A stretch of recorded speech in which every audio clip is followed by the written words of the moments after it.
late 70s, early 80s, my mother and my father had owned a beer and wine store. And they carried a large sum of cash at any given time. So they went out and got permits to carry firearms to protect themselves. My mother has a double major, bachelor's in accounting and master's in counseling. Father, bachelor's in business. We have a store. But I remember, like yesterday, when Martin Luther King name dawned on the city's street, or main thoroughfare in Los Angeles. This weekend, everybody celebrated. It was loud.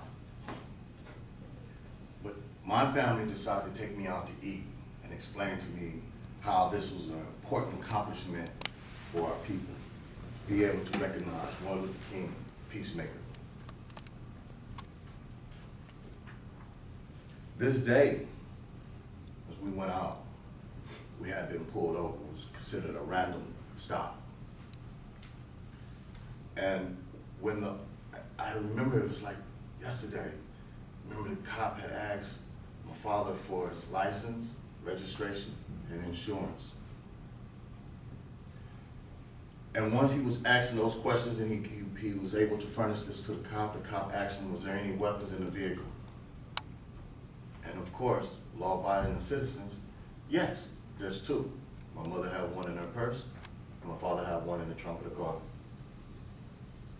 Well, at this time, is when the situation changed.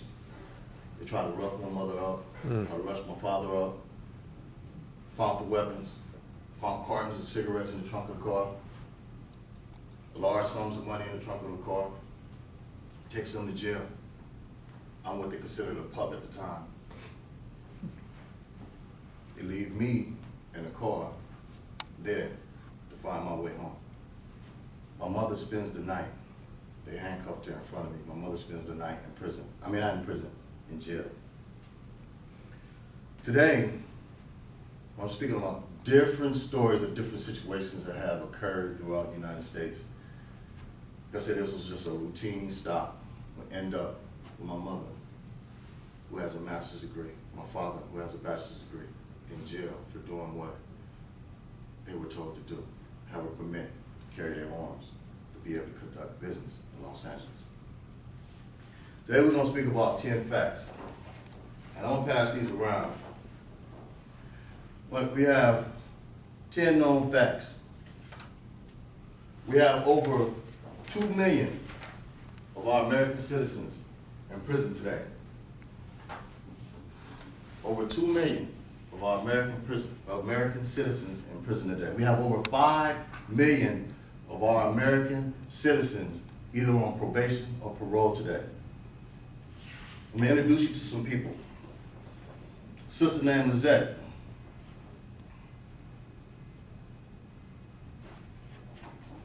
In prison. 97 months. Conspiracy. She didn't know the people. Just had friends. She didn't know the people who had actually said that she was involved in a conspiracy to sell narcotics. She's never seen narcotics, never had it in her hands.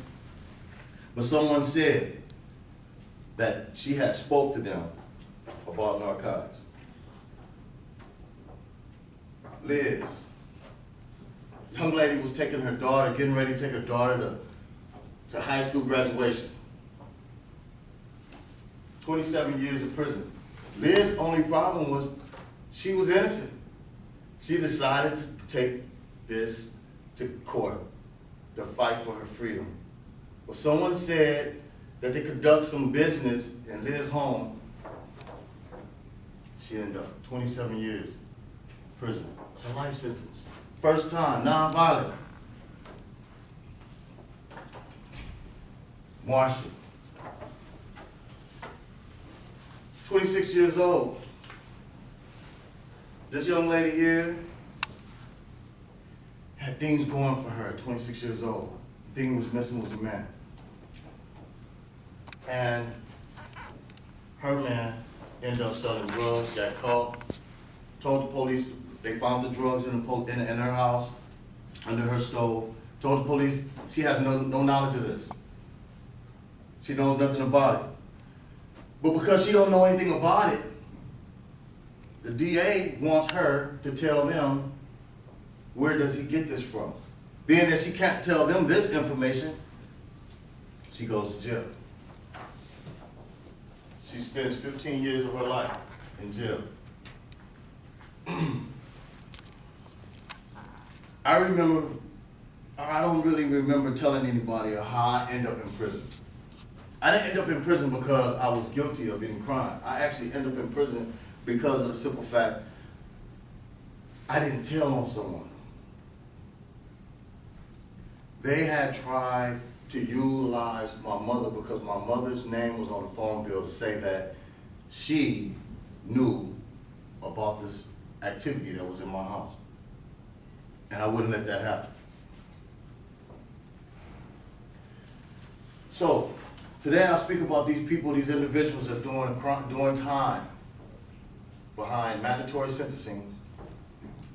And I'm also going to speak about the New World Order that we have going on today, which CIA are very familiar with where these drugs are because they're finding them, they're picking them up, and then our citizens are ending up going to jail behind drug laws. Evidence. Coast Guard are finding these drugs. They know where to go get them. They know where to stop them from. Bundles. They know where they are, but will they go get them? Will they stop them? It's almost like looking for, what's my man's name? Aqili leadership.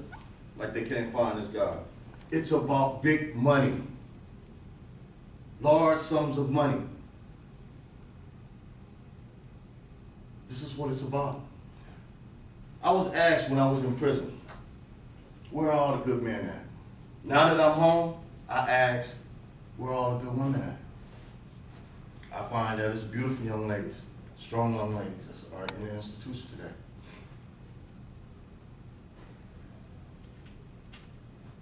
In my closing, these ladies that we're speaking about, there are now 24,000 of them incarcerated today. Back in the 80s, it was only 2,600 incarcerated. These people, over half of these people, I guarantee, I know some of them, are innocent. But because they can't prove it, they're innocent, and we incarcerate them. These young ladies are not the ratchet. They are not the ones who are built for this system. But slavery, it continues. And this is the end of my piece. Thank you.